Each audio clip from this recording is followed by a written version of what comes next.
Viewer हमेशा की तरह आपसे एक छोटी सी रिक्वेस्ट करता हूँ कि चैनल को सब्सक्राइब करें ताकि आपको मेरी मुकम्मल कंप्लीट की जितनी मैं वीडियो अपलोड करता हूँ वो मिले। उम्मीद करता हूँ आप फ्री से होंगे। तो आज मैं आपको बताने वाला हूँ कि फर्श का जो बच्चे करते हैं उनको कैसे करना है भाई। आ जाए ज़रा, ये ज़रा कैमरा मैन को मैं बताऊँगा कि ये दिखाएँ ज़रा। पहले हमने क्या किया है, इधर ठिये लगाए हैं, ठिये मतलब निशान लगाए हैं, पैप लेवल से निशान लगा के इधर सारे ठिये लगाए हैं। ठिये लगा के हमने क्या किया है, इसकी तुम्हालियाँ लगा ली हैं, पंजाबी में तुम्हालियाँ, ठीक है। तुम्हालियाँ लगा के ये देखें ज़रा, ये ठिये लगा के इधर से तुम्हालियाँ लगा ली हैं हमने। अब इसमें आपने मालवा लेना है। तो ये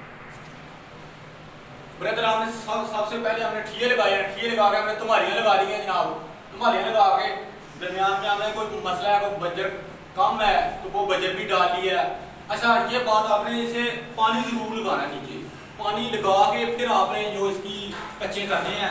अच्छा, दूसरी बात एक बड़ी अहम बात है कच्चों के लिए, कच्चे हमेशा लेवल च करो।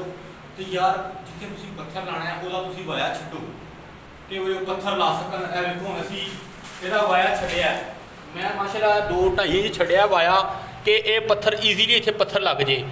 1-1.5 मसाला जे पत्थर के नीचे। कई बंदे की करते हैं जनाब, बिल्कुल ये बराबर ला कच्चे कर छड़ते हैं, बाद घर वाले पछताते रहते हैं कि यार हम इतने टायर लाइए पत्थर लाइए। यार डाउन डाउन कर लो, कच्चे कच्चे तुम डाउन कर लोगे ना वो उत्ते माल पै जाता है, जो उत्ते पिया होंगे उन्होंने छिलना बड़ा मुश्किल होंगे। तो मैं थोड़े रिक्वेस्ट करना, अल्लाह के वास्ते लोगों के घर तबाह होने मतलब तबाही है ना यार, लोग करोड़ों रुपये लखों रुपया लाते हैं तो थोड़ी जी नैगलीजेंसी की वजह तुम कच्चे घाह कट देंगे। कई ने बेचारे ने चगाठा छोटिया हो जाती ने, पल्ले छोटे हो जाते हैं, ठीक है। वो पल्लियां इस चीज़ तो बचने लिए कच्चे हमेशा थोड़े जे लैवल से रखो, बिल्कुल 0-0 लैवल से। तो कोशिश करो कि इंच डाउन पाओ रखो कच्चे। यार पत्थर के थोड़ा माल ज़्यादा आ जाएगा ना वो उत्ते भी बजरी पै सकती है, कोई मुश्किल नहीं होता।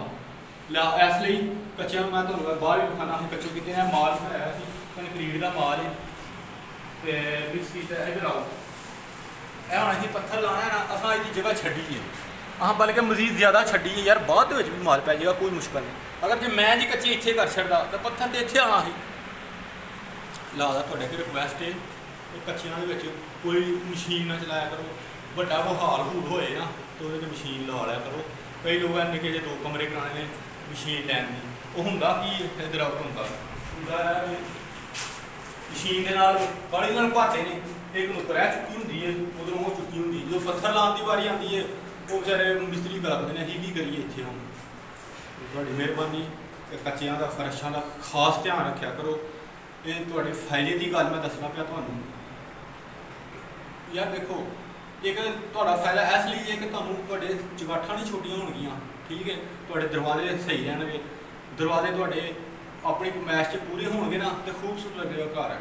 तो 100 के याद रखा जी 170 घर के फर्श जोड़े ने कच्चे खराब फर्श होंगे ने, लैवल खराब हो जाता है, मालशा लो नहीं लैवल खराब हो जाता कच्चिया का। तो तुम लैवल इनका बेहतरीन रखो, तो यह जरा चैक कर लो काम नू, साफ सुथरा काम करो। असी कच्चे भी इन्हें कराने कि जिमें तेना जी फर्श ही पिया है, साफ सुथरा काम दिखा देना काम सारे है। तो रिक्वेस्ट है कि चैनल को सबसक्राइब करो ताकि थोड़े तो सारिया वीडियो पहुँचा। तो बाहर कंक्रीट से भी मार सकते हैं।